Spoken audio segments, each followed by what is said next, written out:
కాంగ్రెస్ పార్టీకి సిపిఐ సిద్ధాంతపరంగా విభేదం ఉన్నప్పటికీ కూడా మీ కలయిక రాజకీయ అవసరం కోసమేనంటారా? అంటే జాతీయ స్థాయిలో వచ్చినటువంటి ఒక ప్రమాదం, రాజ్యాంగానికి ప్రమాదం ప్రతిపక్షానికి వస్తుంది మామూలుగా, కానీ రాజ్యాంగానికి ప్రమాదం ఎన్నికైన బీజేపీ ప్రభుత్వం నుంచి వస్తూ ఉంది.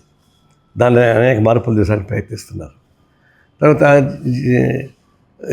మన భారతదేశం లౌకిక వ్యవస్థ, భిన్నత్వంలో ఏకత్వం దేశం ఇది.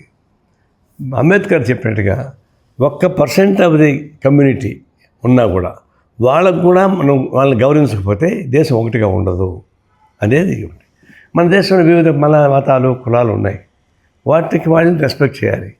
రాజకీయాల్లో దాన్ని చూపించకూడదు. కానీ వీళ్ళు మెజారిటైజేషన్ పేరుతోటి రాజకీయాలను ప్రత్యక్షంగా ఒక మతాన్ని ఓన్ చేసుకోవడం ద్వారా దేశాన్ని మొత్తం పరిపాలించేటువంటి ఒక దుర్మార్గమైన ఆలోచన వచ్చింది. అంత ప్రమాదం వచ్చినప్పుడు దేశానికి లౌకిక వ్యవస్థకి ప్రమాదం. భారతదేశం స్వాతంత్రం సంపాదించుకున్నాం అనేక త్యాగాలు చేసి, కానీ ఇప్పుడు త్యాగాలు చేసిన వాళ్ళందరూ కూడా మరుగుపరచాలని ప్రయత్నిస్తున్నారు. ఇప్పుడు గాంధీ చెప్పిన గాడ్సే వాళ్ళకి దేవుడు అయిపోయాడు. సావర్కర్ లాంటి వాటికి గుళ్ళు కట్టిస్తున్నారు. గాంధీకి ఒక పక్కన విగ్రహం, గాంధీ విగ్రహానికి ఒక పక్కన దండ వేస్తూ గాడ్సేని కీర్తించటం, దీన్ని ఈ డబుల్ స్టాండ్ ఎలా చూడాలి? అంటే భారతదేశ స్వాతంత్ర పోరాటంలో బీజేపీకి, అప్పుడు బీజేపీ లేదు, ఆర్ఎస్ఎస్ 1925కి ఆర్ఎస్ఎస్ పుట్టింది, 1925 భారత కమ్యూనిస్ట్ పార్టీ పుట్టింది.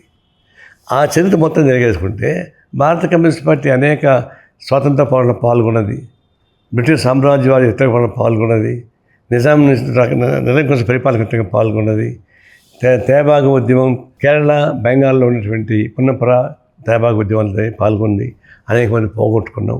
అలాంటి చరిత్ర కలిగి కమ్యూనిస్ట్ పార్టీ అయితే ఆర్ఎస్ఎస్ పుట్టిన మొదలుకొని నేటి వరకు కూడా బ్రిటిష్ సామ్రాజ్యవాదికి వ్యతిరేకంగా ఒక్క మాట మాట్లాడలేదు. పైపెచ్చు మనం సపోర్ట్ చేశారు. సావర్కర్ పాల్గొని జైలుకి పోతే ఆయన మన సరెండర్ అయిపోయి నన్ను క్షమించండి, క్షమాపించి పెట్టండి, మేము మీకు వ్యతిరేకంగా ఉండమని చెప్పినాక ఆయన వదిలేశారు. ఇప్పుడు బయటకు వచ్చి ఆర్ఎస్ వాళ్ళకి బ్రిటిష్ వారికి వ్యతిరేకంగా పోరాటం రాకూడదు, చేయొద్దని చెప్పేశాడు. అందువల్ల ఒక్కడు ఆర్ఎస్ఎస్ కార్యకర్త బ్రిటిష్ సామ్రాజ్యవాది వ్యతిరేక పోరాటం పాల్గొనదు కానీ, తెలంగాణ స్థాయి పోరాటానికి సంబంధించిన సమస్యలు ఉన్నది కానీ ఎక్కడ లేదు ఇప్పుడు దాకా. అందువల్ల స్వాతంత్రం వాళ్ళు పాల్గొనదు కాబట్టి స్వాతంత్ర ఉద్యమాన్ని వాళ్ళు గుర్తించడం నాకు ఇష్టం లేదు వాళ్ళకి. అంతే స్వాతంత్ర పోరాటంలో పాల్గొన్న వాళ్ళు మొత్తం డిమాండ్లు చేస్తూ ఉన్నారు, కనుమరుగు చేయాలని ప్రయత్నిస్తారు. అందులో ఫస్ట్ గాంధీతో స్టార్ట్ చేశారు వాళ్ళు. ఇప్పుడు గాంధీ జాతిపిత అనరు వాళ్ళు. మొన్న ఉపన్యాసం కూడా గాంధీ జాతిపిత అనరు, గాంధీ ఫ్రీడమ్ ఫైటర్ అంటున్నారు. తర్వాత అతను గాంధీని చెప్పినటువంటి గాడ్సేకి వాళ్ళు పొగడ్తలు చూస్తున్నారు, చాలా ఫిలాసఫర్ని ఇంటలెక్చువల్ చెప్తున్నారు. ఇవన్నీ చూస్తారు. ఇప్పుడు పటేల్, నెహ్రూకి పటేల్ని పోటీ పెట్టి నెహ్రూ దేవం లేదు పటేల్ అని చెప్పేసి అని చెప్తున్నారు. అంటే ఉద్దేశం ఏంటి, జాతీయ స్థాయిలో ఎవరైతే ప్రముఖ పాత్ర వహించారో వాళ్ళందరూ కూడా వాటర్ డౌన్ చేసేది, స్వాతంత్ర పోరాటం మేము చేశామని చెప్పుకోవడానికి ఉపయోగపడే పద్ధతి చేస్తున్నారు. అంటే మన కాన్సెప్ట్ మార్చేస్తారు, భారతదేశ ఉనికిని, దాని చరిత్రని, అది మొత్తం ఉనికి మార్చేసే ప్రమాదం వచ్చింది. దాని మీద రాజకీయాలు వేరు, రాజకీయ పరిపాలన వేరు, మనం చెప్తారు దాని విషయాలు. మొత్తం కాన్సెప్టే భారతదేశానికి ఉపయోగపడేటువంటి కాన్సెప్ట్ లౌకిక వ్యవస్థ, ప్రజాస్వామ్యం ఉన్నటువంటి ఫెడరల్ వ్యవస్థలో వివిధ రాజకీయ పార్టీ సమ్మేళనం, ఇవన్నీ ఉంటే దేశం ఒకటి అవుతుంది. కానీ ఇప్పుడు ఏం చేస్తారు, బీజేపీకి వ్యతిరేకంగా రాష్ట్రాలు ఉంటే ఆ రాష్ట్రాల గవర్నర్ ద్వారా అనేక ఇబ్బందులు పెడుతున్నారు. బిల్లు మొత్తం పాస్ కానివ్వకుండా చేస్తున్నారు, గవర్నర్స్ ద్వారా బ్లాక్మెయిల్ చేస్తున్నారు. రాజకీయ పార్టీలు వినంటే సరే, వినకపోతే బ్లాక్మెయిల్ చేస్తున్నారు. అలాంటి బ్లాక్మెయిల్ చేయడంలో కేజ్రీవాల్ని బ్లాక్మెయిల్ చేయబట్టే పాపం లొంగిపోయి ఇబ్బంది పడ్డాడు. చంద్రబాబు నాయుడిని, వైఎస్ జగన్మోహన్ రెడ్డిని బ్లాక్మెయిల్ చేయబట్టే వాళ్ళు ఆయన సైలెంట్ అయి కూర్చున్నారు. కేసీఆర్ని బ్లాక్మెయిల్ చేయబట్టే సెంట్రల్ వ్యతిరేకంగా మాట్లాడలేకపోతున్నాడు.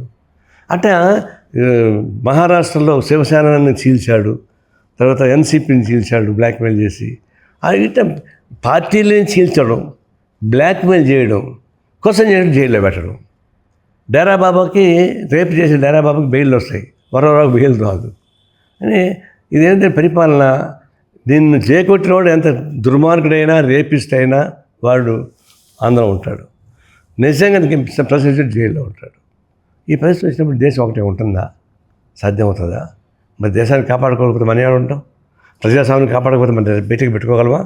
లౌకిక వ్యవస్థను కాపాడకపోతే దేశం చీలిపోదా ఈ దేశం